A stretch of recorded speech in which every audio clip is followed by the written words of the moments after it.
Greetings and welcome to another edition of Science Sunday. We're here in our capital city at the Connecticut Science Center, joined by Jace. Good morning. Good morning, Mark. How you doing? Doing well. It's December. I know, it's finally here, all the snow, all that good stuff. Yeah.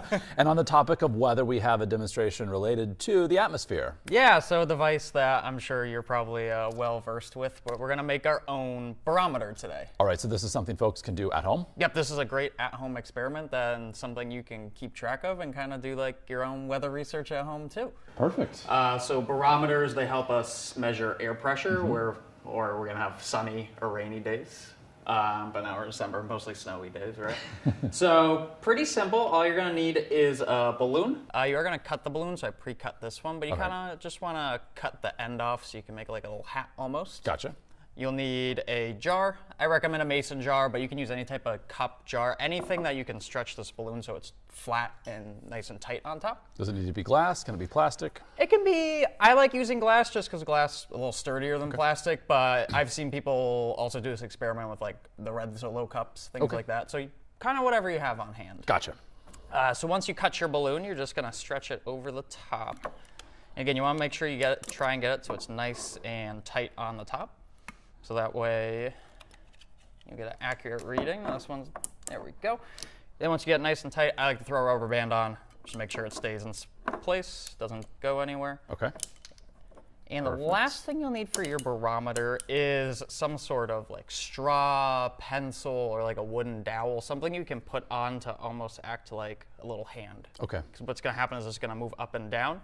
Now, I recommend using glue to glue it to the balloon. I found it worked a little bit better, so I actually got one ready to go. Have one that's glued together. Perfect. And the last thing you have to set up just to actually keep track of like what you're seeing is some sort of stand. Now, I just made this out of cardboard, and when we put our barometer in front, we have some line markers.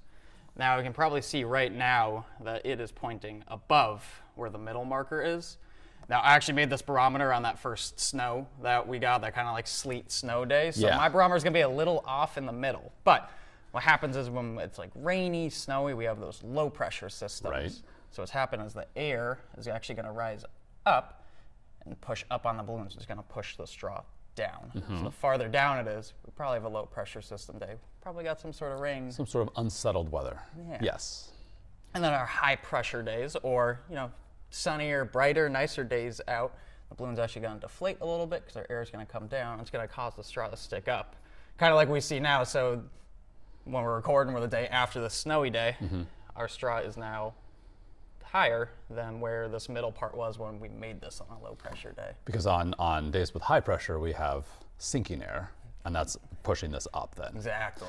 And that also, when it comes to cloud formation, the sinking air prevents the clouds from developing, and that's why on high pressure days we get a clearer, brighter day. We got our nice sunshiny days. Yes, indeed. So you can set your marks, and then you can track this over the span of days or even hours if a storm is incoming or exiting even. You can see how the pressure varies you know, as the storm is moving in or leaving. Yeah, definitely. There's a lot of different ways you can measure it, kind of just whatever works best for you. Yeah. So set up some sort of routine, and so some sort of jar, a balloon, a rubber band, dowel, or a straw, and then some cardboard. Yep, that's all you need. This probably took 5-10 minutes to set up. Really just waiting for the glue to dry was the longest part of it. There you go.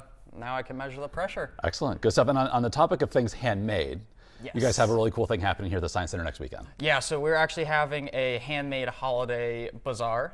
It'll be Saturday the 13th, and we're having a bunch of vendors from the Bristol Bazaar come in, and they're kind of just going to hang out with us, have some different offerings of some holiday creations they're making on top of other things, and it should just be kind of like a nice little holiday holiday. It's a little get-together, a little gathering, a little festive event here. Exactly. And it runs from 11 to 3 here at the Science Center. Yes, 11 to 3. All right, good, awesome. Thank you, Jason. Of course, we'll see you for another edition of Science Sunday next weekend.